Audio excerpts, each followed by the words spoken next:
Give it up for Jabari Hall. Woo! I like that. I like that. So what I'd love to do, let you know a few things. First, you each have a book. On the front of that book, what really this book is a journal. It's a pocket journal. And it's what I pass around whenever I do presentations. And it's for you to take notes. Hence the reason you have a pen that accompanies it.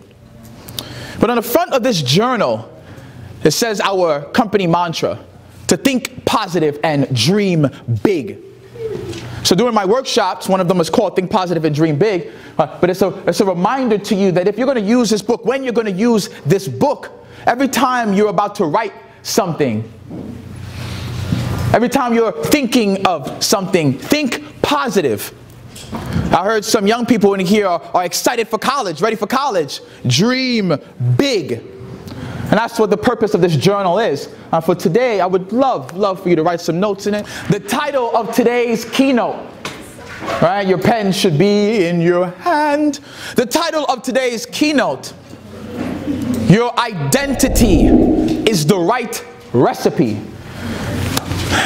Good afternoon, everyone. Thank you so much to this amazing organization that is Teaneck Comes Together.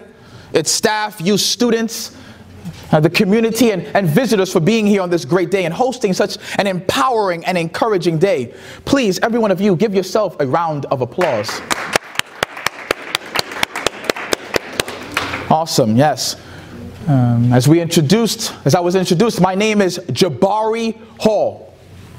I'm an enthusiast of sort.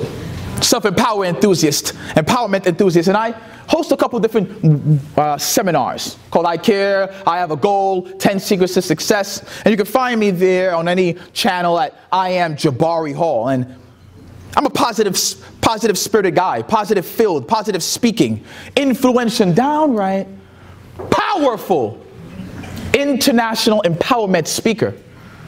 And I am so excited to be here today.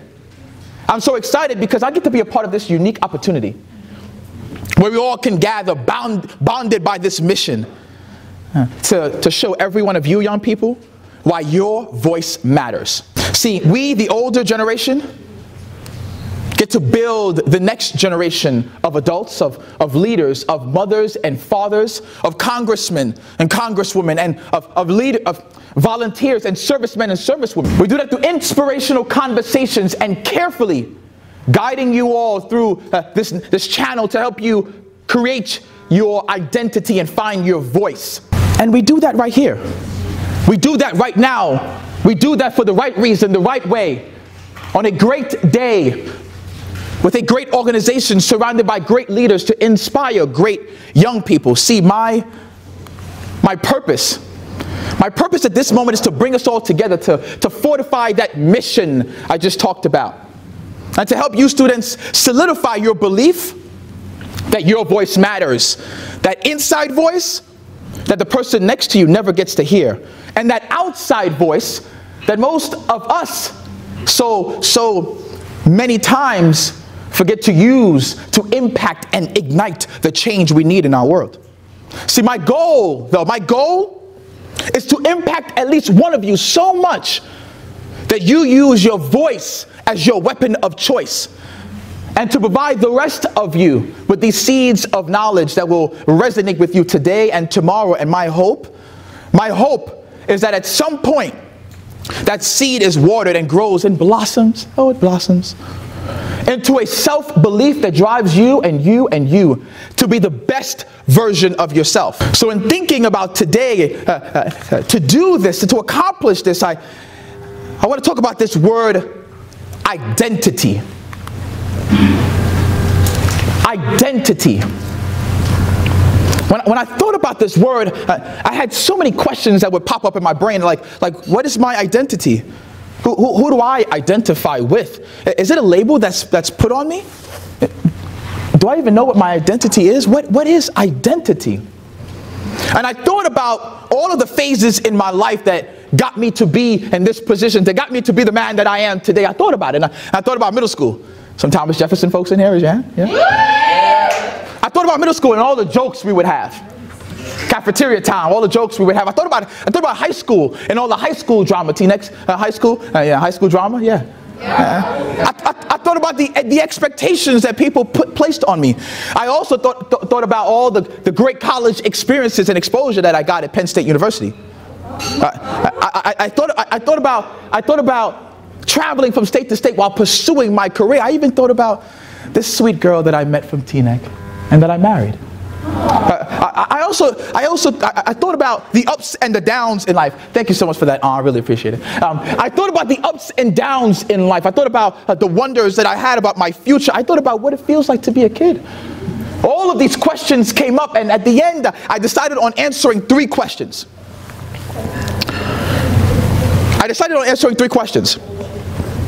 Who am I right now? Write that one down. De nada. Second question was, or is, how do I define myself and the person I want to be? And the third is, am I listening to my inside voice? Yeah. I say it like 4 or 5 times throughout the speech, so you'll get it. Am I listening to my inside voice and extending it to my outside voice? And like most of us do, I went to the source for the answer. I went to the place that we get all the guidance, that divine intervention that we need, that place that the true answer always lies. I went to Google. Yeah. So I'm not a comedian, I'm a speaker, but I really thought that bit would work. I really thought you'd be like, Google, I get it. But I got more. We'll see how it works.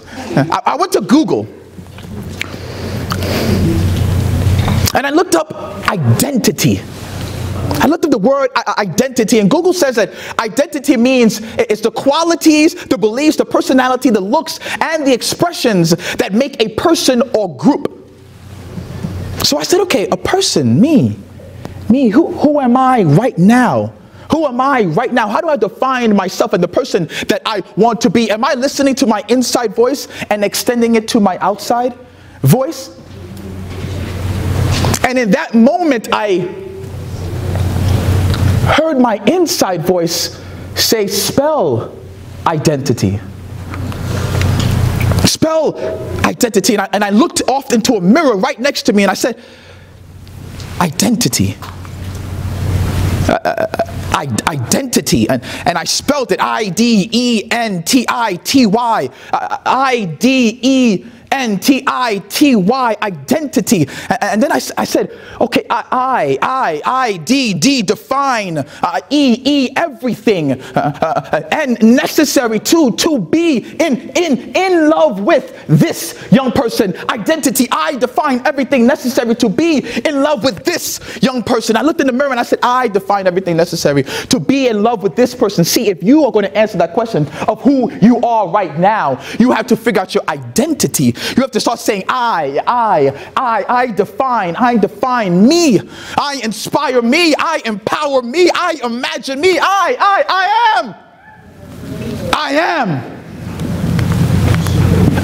am. And when you start to say I am, you start to say I am determined. I am extraordinary. I am necessary. I am teachable. I am in love with me. Are you in love with you, sir? Are you in love with you, sir? I am in love with me. I am truth. And as I looked into that mirror, I said, I am you.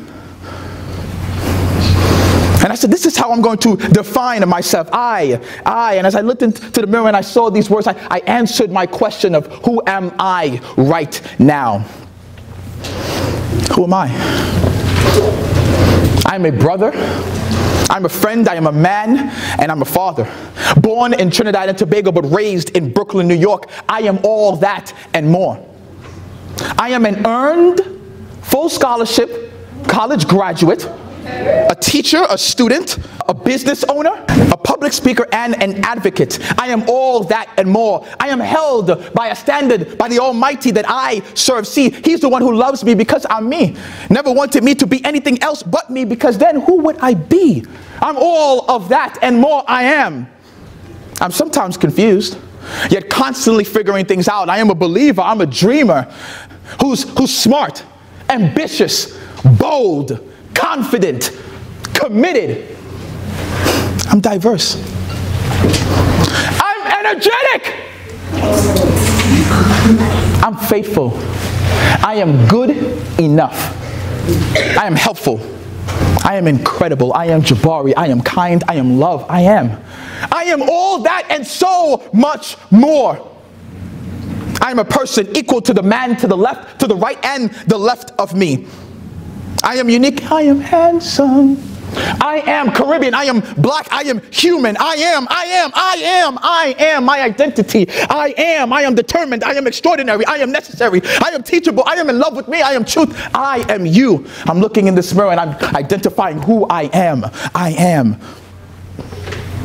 And see, for you to identify who you are, you have these books now, you have these journals now. You must write down who you are. You must identify who you are. You must find your character words, your adjectives, the words that describe who you are right now, to say, this is who I am right now. Have you, young lady, have you ever defined who you are? You, young man, have you ever defined who you are? You, young lady, have you ever written down, this is who I am? I am all that and more. Because you are.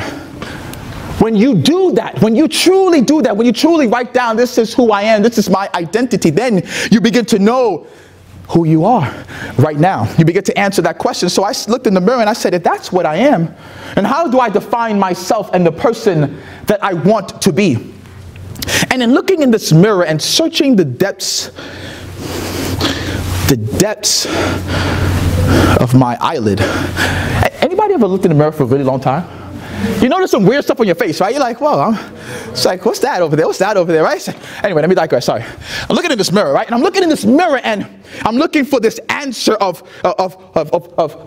what defines me. And I thought about this parable that I read.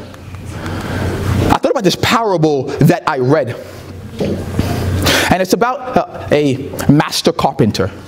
And if you don't know about a master carpenter is a crafty guy, a crafty woodsman, that designs buildings and framework. So, as a master carpenter who worked for his friend for about 50 years. And he wanted to retire. And his friend, he was saddened. He was shocked. Because he'd been working with him for 50 years, and he said, I don't want you to go, but if you are going to go, then build me this one last house. Build me this one last house, but it has to be the best house.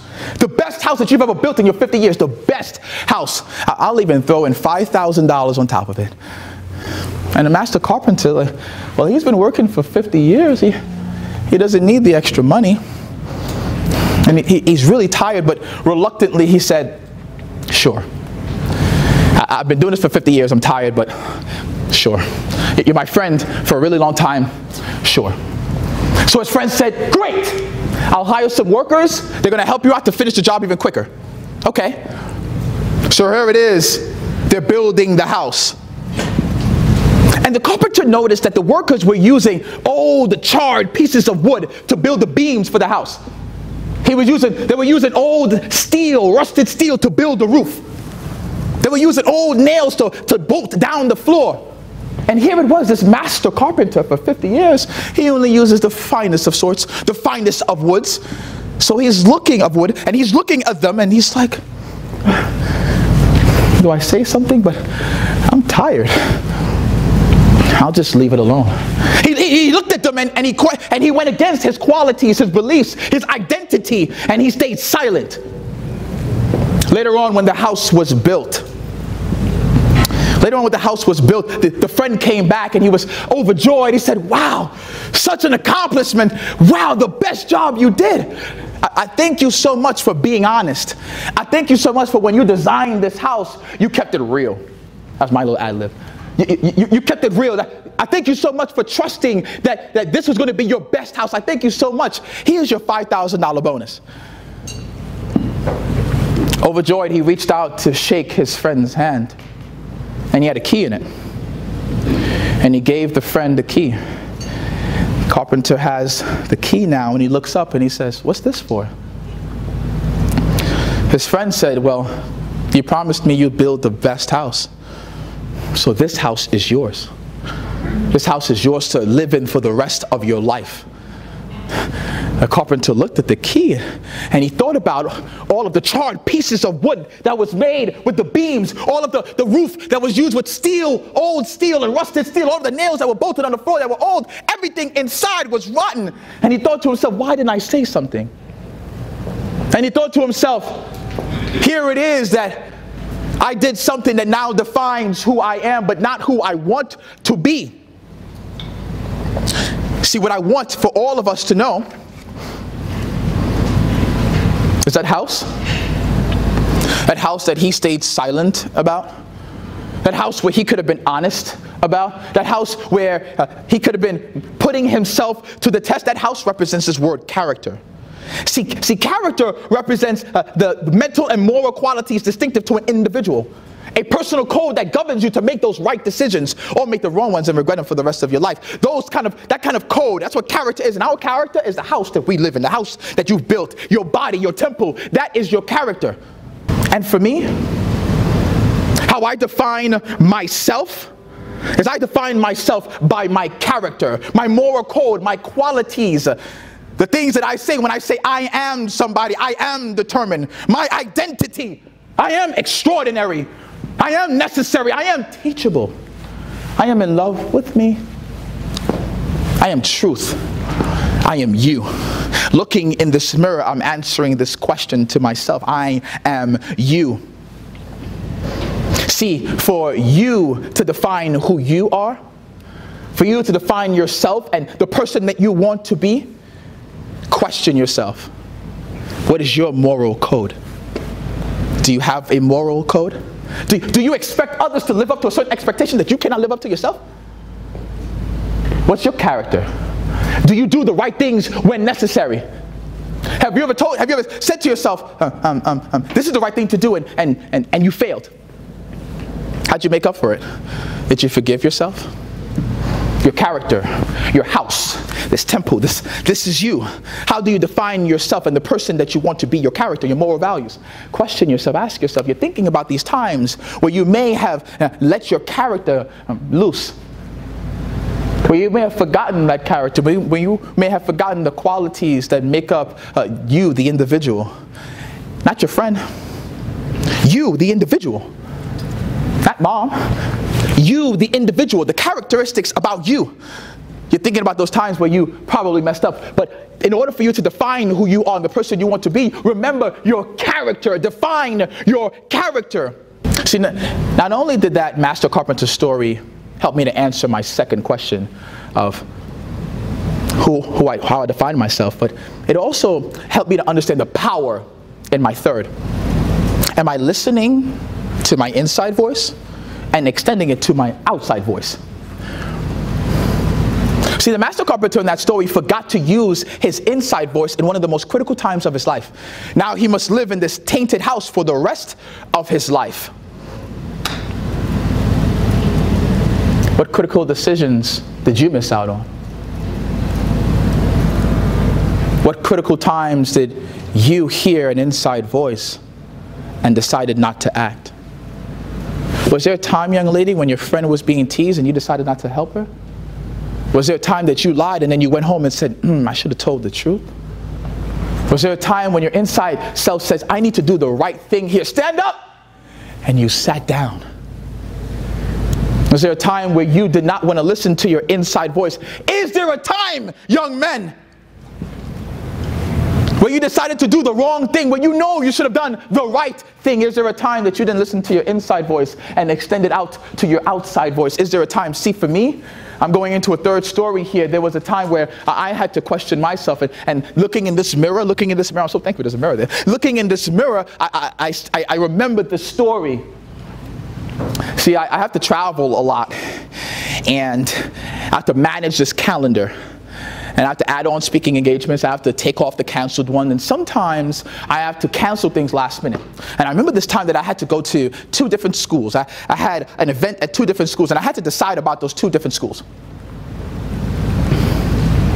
And here it was, School A. School A, where the graduation rate was less than 70%, where there were kids failing every day, where the demographics that I wanted to speak to. School A, I met with them 4 months before. And they said, yeah, we have this speaking engagement, this event that we want you to speak at, but we'll wait to confirm with you until we get closer to the date. I said, okay. And I had School B. School B, they were great scholastically. I'm pretty sure like every one of the schools in our districts here. Great scholastically. And I met with them a month prior to the date I had almost established with School A. And they said, yeah, Mr. Hall, we want to confirm you, yeah. So I said, is that the same date that School A? They said, yeah, okay, yeah, that's the same date. And I said, give me a week, and I'll get back with you and confirm. A week passed. I didn't hear from School A. For 3 weeks before the event now, I didn't hear from School A. So I called School B, and I said, yes, I'm going to confirm with you. I'll be there in 3 weeks. Fast forward to 4 days before the event, School A calls me. Mr. Hall, we have the event ready for you, and we hope that you can be there. And I said, what date is it again? Oh, it's the same date as School B. And I said, give me a day, and I'll get back with you and confirm. And I started to think. I started to worry, like, what do I do? I confirmed with School B, but then School A is the school that I want to go to. And I started to worry, and I started to think, what's the next right step? You ever thought about what's the next right step in life? What should I do? And I said, well, if I make that step, is it the right step? Why is it the right step? And I worried, and I worried, and I worried, and I worried, and I worried, and I worried, and I worried, and I even asked friends. And I had friends tell me, hey, Jabari, don't go back on your word with School B because you committed. That can ruin your reputation. You committed over this, so don't ruin your opportunity. Jabari, don't do it. And then I heard my inside voice. I heard my inside voice tell me that you should go with School A. See, what I didn't tell you already was that for School B, I had already booked my tickets. I already booked the plane. I already wrote the speech. But my inside voice was saying, you should go with School A. And I said, why, inside voice? You ever talk to yourself? I'm not the only one, right? I'll be the only one. I said, why, inside voice? Why? And he said, then my inside voice is telling me, go with School A and deconfirm, not confirm. Take away your chances, cancel your opportunity with School B. And I said, why? He said, Jabari, do it. So 24 hours had passed. And I prayed about things, and I kept on asking myself what to do. And I told School A I had 24 hours. I came back and I told School A, you know what? Yeah, I'll confirm with you. And I went ahead and I canceled School B. I canceled the ticket. No refunds. I canceled the speech, and I wasn't prepared for the next speech over here, but my inside voice was telling me something to go to School A. I book a flight, day before, go to School A. I get to School A, and I deliver a phenomenal speech. I mean, of course, right? Thank you. Yeah, some laughter? Yes, thank you. Come on. This comedy has to work at some point. I deliver a great speech. And I talk about the strength in starting is going to help you with finishing. And even if you don't start great, if you finish strong, it's what matters. If you finish high school, strong, it's what matters. When you finish middle school, young man, it's what matters. That's what matters. And I talked about that. And see, there was this kid all the way in the back. All the way in the back, you see, we were in a huge auditorium. Down in Dallas, they have huge schools. And back in the auditorium, he was up in the balcony as if we were in the opera. Back there. And he walked all the way down as I was packing my stuff up. And he said, Mr. Hall, like, I know some of the students weren't listening to you. I know they were playing on their phones. I know they were making noises, and I know they weren't listening to you, but I was. See, I was sitting all the way in the back, but I heard you. I was listening, and I want to share something with you, Mr. Hall. And I said, say what's on your heart, son. And he said, see, I work this job, and I got this grandmother who takes care of my little brother and little sister, and we can't afford to live. So she can't afford to work. So you know what? I was going to quit high school and work, but I was asking the Lord. I was asking the Father, send me an answer. Send me an answer on what to do. I don't know what to do because this is a struggle in my life. I don't know what to do. And I think that the Lord sent you for me today. I think that the Lord sent you as my answer today. Here it is, this young man telling me this as I'm finishing my speech. Tears welted in my eye. Because here it was, he thought I inspired him, but he inspired me so much more. Tears welted in my eye because he didn't know the dilemma that I had. Tears welted in my eye because that school B was a paid gig. School A was voluntary. See, in this life, you'll want to go for the money. And sometimes there's something that tells you, don't worry about that. Go where it matters most. And here it was, my goal, what I said in the beginning, was to influence one of you to use your voice as your weapon for the rest of your life. Here it was, I was listening to my inside voice. And I went somewhere where one man needed me.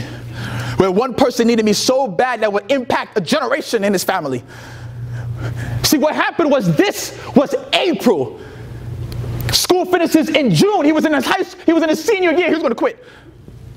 And because I came, and because he felt like I was the answer, he decided to finish high school. It brought tears to my eyes. It forever solidified why I would listen to my inside voice. And that's why I ask each and every one of you that question. You ever heard your inside voice? You ever felt your inside voice? You ever heard your inside voice? Something speaking to you, the stream of consciousness? You ever felt it and heard it? We already know what that is. We already know what that is. You ever heard your inside voice? Let's say, hey, don't do it. What's your name? O'Dane. O'Dane, don't do it. Hey, O'Dane, do this. And you're like, man, I don't know. And it's like, O'Dane, let's do it! O'Dane, let's do it! O'Dane, let's do it! You're like, I don't know what to do. You ever heard that inside voice? You heard that inside voice. And what I want each and every one of you to recognize is, when you do hear that inside voice, are you going to question that inside voice? Are you going to find out what that inside voice is saying to you? In that moment of looking in the mirror, I realized that my third question was answered. Am I listening to my inside voice and extending it to my outside voice? And I am. See, I am able now to define who I am because of my character. And that character is the guiding principles that governs me, that helps me know my identity.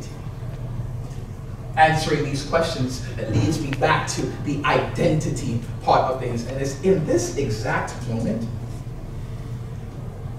that I want you all here to question yourself. Who am I right now? How do I define me and the person I want to be? And realize that the use of your voice is so powerful. It's so necessary. That's why you got all dressed up to come here. That's why you listened to me for the last 20 minutes so far. To figure out the I am. To figure out those I am and identity. And if you can, just repeat this after me, please, everyone. I am! I am. No, you're not saying it like you are. Because if you haven't defined your identity yet, you haven't defined your identity yet. So help me, let's work together on my description of my identity. I am! I am! I'm not getting you yet. I gotta do a dance. I gotta do a little number. On 3, we're gonna go to our loudest capacity, our loudest octave. 1, 2, 3. I am! Woo! I am determined! I am determined! I am extraordinary! I am extraordinary! I am necessary! I am necessary! I am teachable! I am teachable! I am in love with me! I am in love with me! Thank you. I am true! I am true! I am you! I am you! That last one there, that I am, that I am you, it has me thinking. Have you ever looked in the mirror and said, I am you? I am you, looking in the mirror. I am you. I am me. Who's me? Who's you? A little theater of sorts for you. The I am you part. I have a request for you all. Order. Please, everyone, please, stand to your feet.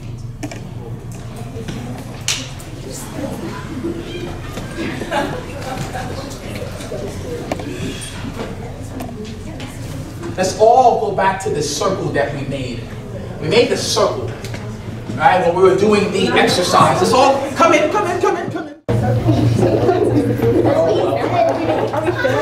Let's think for a moment that you're in front of a mirror. And you're looking at yourself. You're in front of a mirror. And you're looking at yourself. No one is next to you yet.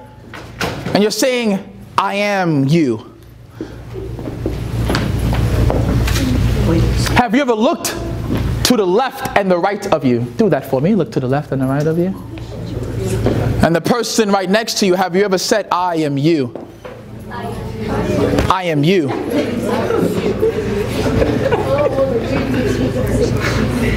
See, what happens is, for us, we seldomly realize that we are so much alike. We seldomly realize how much we need each other. We seldomly realize how much we identify with each other. See, what I want you all to understand is this thing, identity. Identity, yeah, it talks about the person, but it's also the qualities, the belief, the personalities, the looks, the expressions that make up a person or a group. We all share an identity. I noticed I was hearing about different schools here, meaning maybe you live in different towns. But for me, when I came here, I thought about the town Teaneck. And I said, we all identify as Teaneck. Please bear with me for someone who doesn't live out of Teaneck. We all identify as Teaneck. I am you.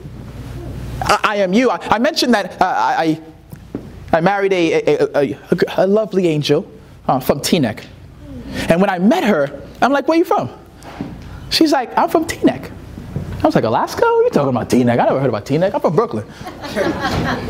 She said, no, Teaneck is the best place on earth.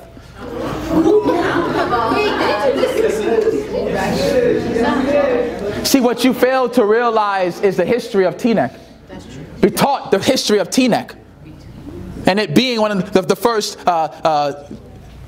towns to voluntarily desegregate schools. At a time where it's so tumultuous, at a time where no one wants to do it, here it was, a town that said, we are going to do this. So no matter the things that you see right now, the motive, the intent, the belief, what is Teaneck, is that where it started, and saying we are going to desegregate schools without the government telling us what to do. So understand, that's why she's mentioning the best place on earth, Teaneck. See, when she met me, her identity was her, but her identity was also Teaneck. See, when you leave this airspace, when you leave this zip code, when you leave this county, when you leave Teaneck, and somebody says, where are you from?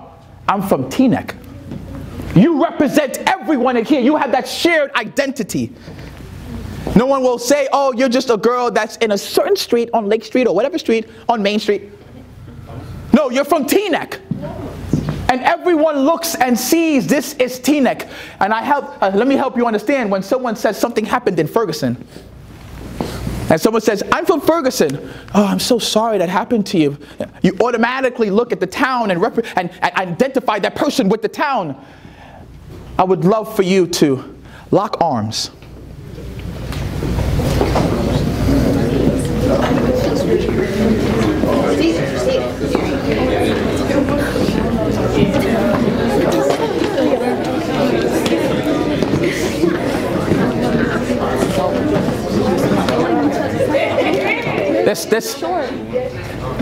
This linkage, hold it. Hold it. Hold it. Each one of us in here are linked. Each one of us in here share an identity. Each one of us in here shares qualities, the same activity we just did. The icebreaker activities where you did the string activity, saying, I like pizza, I like this. A lot of us share the same things, the same desires, the same principles. This arm that's locked with another arm, this represents us in Teaneck. This represents those times when your inside voice said to stand up for somebody who didn't look like you. This represents those times where your friend was hurt and were you there to protect her. This represents that time where someone asks you, what is Teaneck all about? Where you bonded together saying, this is our identity. Really quickly, I make this dish. It's called bacon saltfish, and I'm a Caribbean dude. I'm from Trinidad and Tobago, bacon saltfish, and that's how I'm sort of did. Let go for a second as I wrap up. Bacon saltfish. And I wanted to impress my wife from Teaneck, and I said, I could make bacon saltfish. I could make it like how my mother used to make it. See, my mom and dad are whizzes in the house. Right? In the house. Now they would put all the spices together and make this dish like oxtail or curry chicken, or man, and I would just love it. Anybody in here loves a home cooked meal? Yeah. Anybody in here when you're away for too long and you probably ate something that's not too great, you get home and mom makes a home cooked meal? Anybody? Yes? Yes, you love it, right? You love it. So for me, I was like, man, I'm gonna make this home cooked meal. I'm gonna start a tradition in my house. So here it was. I said, I'm going to make this bacon saltfish. I didn't know how to do it, but I'm going to make it. So while my wife is sleeping, I'm like, Mom, help me with the recipe. And I'm telling you, each and every one of you, when you get to college and after college, you'll be calling on Mom. Tell me how to cook this. I'm trying to impress my boyfriend. I'm trying to impress my girlfriend. Mom, so I call her, Mom, help me out. And she's like, oh, son, just get the flour, get the baking powder, and get the dash of salt. And voila, you have the bake.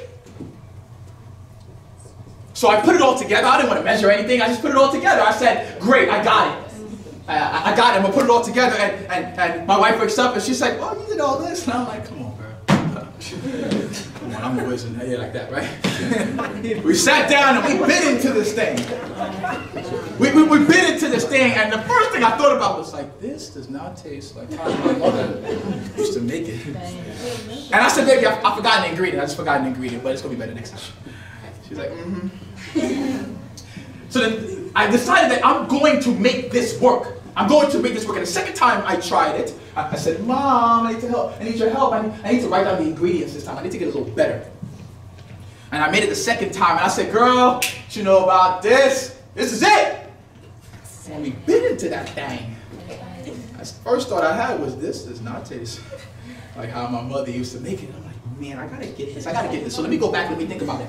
I said, Mom, what are the ingredients? Tell me exactly what the ingredients are. And we wrote it down. I said, okay, this is the ingredients. Great. I got this half cup of flour or whatever, half cup of baking soda. Okay, great. And then she's like, oh, I didn't tell you about the secret family ingredient. I said, what are you talking about the secret family ingredient? What you talking about? Now you want to tell me the third time, but anyway, talk about the secret family ingredient. Talk about the secret family ingredient. I said, okay, I got the right amount of measurements. I got the right amount of spices. I know how to make this. I said, put it all together.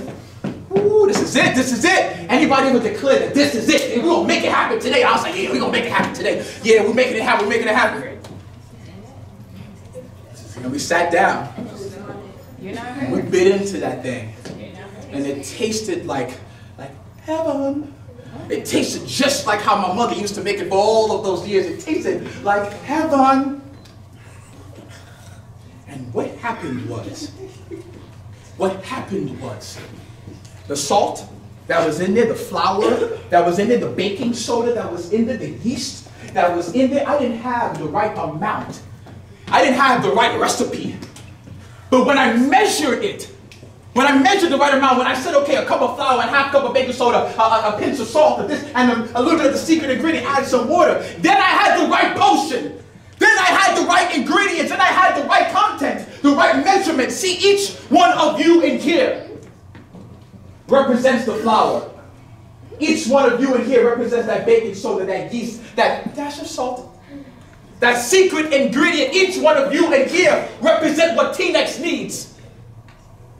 Each one of you is that cooked meal. Each one of your identities makes what this group is, makes what this community is. So I ask you to lock arms again. Without you, sir, without your voice, without your dash of salt, this recipe wouldn't work. Without you, sir, without your right amount of flour, this recipe wouldn't work. Without you, madam, without your ingredient, without your measurement, without you, this link wouldn't work. Without each and every one of us in here, this Teaneck, this group, this town, this community wouldn't work. So I dare you, I challenge you, I challenge each and every one of you to use this voice inside of you. To know that without him, this doesn't work. Without him, this doesn't work. Without her, this doesn't work. This Teaneck doesn't work. Because each one of you realize that your identity makes the right recipe. So when you walk out of these walls and you hear this inside voice, you hear this voice calling out to help a friend in need. You hear this voice calling out to stand up when there's a need. You hear this friend calling out to say, stand up for what is right. Somebody is hurt and you want to help them out. You hear this voice. Answer the call. I'm speaking with so much passion because I want you to realize this matters. This interwoven lot that is our identity matters. So as you walk out of here, I dare you, I challenge you to respect each other. I dare you, I challenge you to honor each other. I dare you, I challenge you to love each other. Because without your identity, without your individual beliefs, qualities, and anything else, this recipe that we have here, it wouldn't work. It wouldn't work. It wouldn't work. It wouldn't work. It wouldn't work. It wouldn't work. It wouldn't work. It wouldn't work. But it can. It can work. If you remember who you are right now. If you define yourself and who you want to be. If you answer that inside voice and you move it to your external voice. And you represent your identity is the same thing. The I am you, you are me. We are together. You are me, we are you are we are together. This recipe that is our identity. Remember it today and forevermore. Remember that my name is Jabari Hall. I thank each and every one of you. Please have a wonderful day.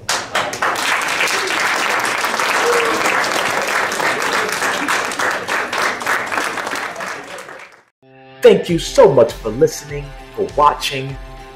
Did you enjoy the content? Then click like, click subscribe, and remember, like a tree that grows from a seed, everything that you will be is already inside of you.